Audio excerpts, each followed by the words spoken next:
2, 3. 1, 2, 3.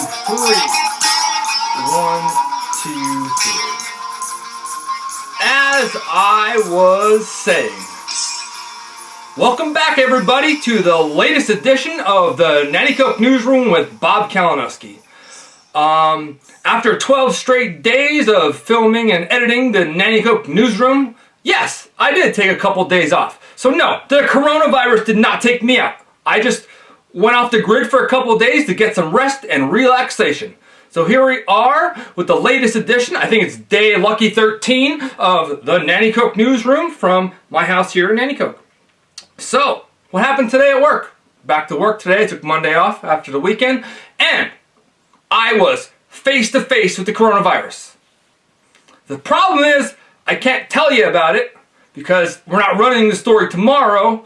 We're holding it, so I can't even tell you about how dangerous of a mission I was on today to confront the coronavirus. Some of my friends know because I leak stuff to you guys because I trust you. But other than that, you'll have to wait until Thursday's newspaper to see how I came face to face with corona. So, if you were worried about me being out there, well, I'm a little bit protected, I think. My great friend, Lori Thomas, also known in high school as Lori Cayley, she made me a mask. Now obviously there's a bunch of gaping holes in this mask. It's probably better than nothing. And I have actually some surgical grade masks in the car that I would need if I was in a dangerous situation. This is more of a fashion statement, but I think it does better than nothing. And Lori, right now, I don't do this ever, we are going to award the Cliff Lewis Random Act of Kindness Award early in the show instead of late in the show. It's always kind of like the ending of the show, the Cliff Lewis Random Act of Kindness Award. We're giving it to Lori Cayley, Lori Thomas, because not only did she make a mask for me, she made a mask for I think everyone. She put a sign outside her house. Free mask, take one. Crocheted mask from Lori. Appreciate it. And obviously I'm a patriotic guru. I love the colors. Obviously she did that on request. And that's, while I bring that up, I'm going to show you other things Lori's made me in the past. A nice red, white, and blue hat. Red, white, and blue hat. Kind of like Where's Waldo kind of thing going on here. This one's kind of more like the French flag, but keeps your head warm, I guess, in the winter. I wear it once in a while. And that reminds me of something. This is the coolest hat ever, because someone in Canada took the time to sew 8 of these. This is a curling hat. See the little handle on there, like you watch the Olympics, you curl, curl, curl. Well, the Milishchaks and the Franzoni, some of my favorite people on earth, they took me curling to Canada several times.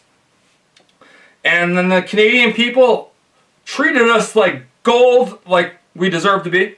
And they made us these curling hats. So it reminded me of those recent hats and the mask from Lori. So just never thought you'd see a hat that looked like a curling rock, right? And we were terrible at curling, by the way. And I probably messed up my hair. So when we got back, I wrote a column about curling, and the people at the ice rink in Cole Street were like, hey, you guys are into curling? Why don't you come play with us? I mean, these are like not professionals, but they have a league on it. We were these big rookies from Nanticoke and Newport Township and Larksville going up to Canada, playing in the curling rink, thinking we were like somebody. Just having a good time. And these people, Jerry Milishchak told me, don't respond to those people because they wanted to invite us up and curl with them.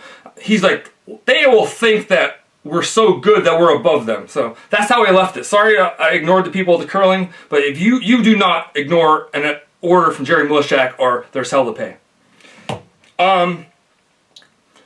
Okay, tomorrow's story, I can tell you this. I interviewed the family of an 89-year-old local woman who has coronavirus in a local nursing home.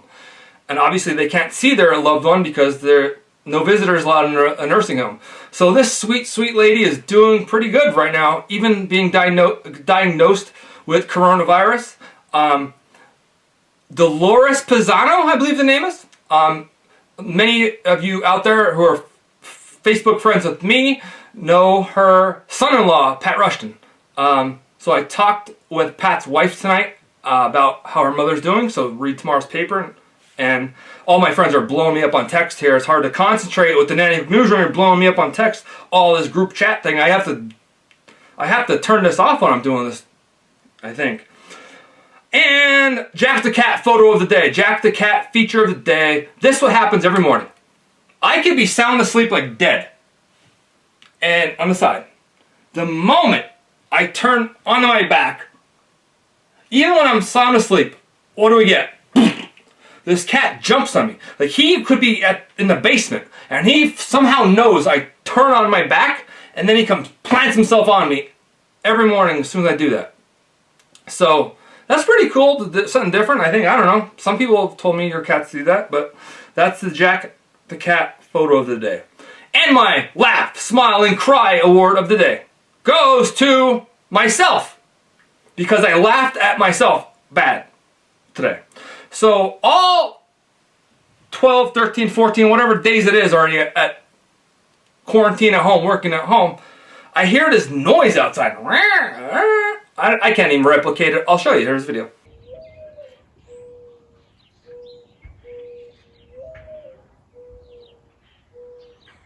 Alright, could you hear that?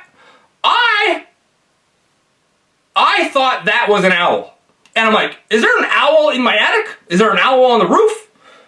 And I didn't know. I thought it was an owl. People told me they thought it was an owl too.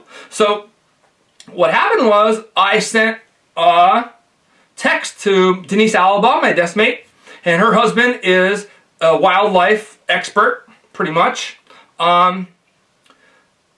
And she's like, okay, I'll send it to Henry. So she sends me something back. You know, hey, dumbass, that's a dove, not an owl. So I laughed at myself today because the damn thing I thought was an owl for the last 2 weeks was a dove. And next door, I go to my cousin next door. I'm like, what's that noise? He's a dove. I'm like, all right, I guess that's a dove and I'm a dope. All right. So glad to be back with the Nanticoke Newsroom tonight. And as I always say, stay safe out there.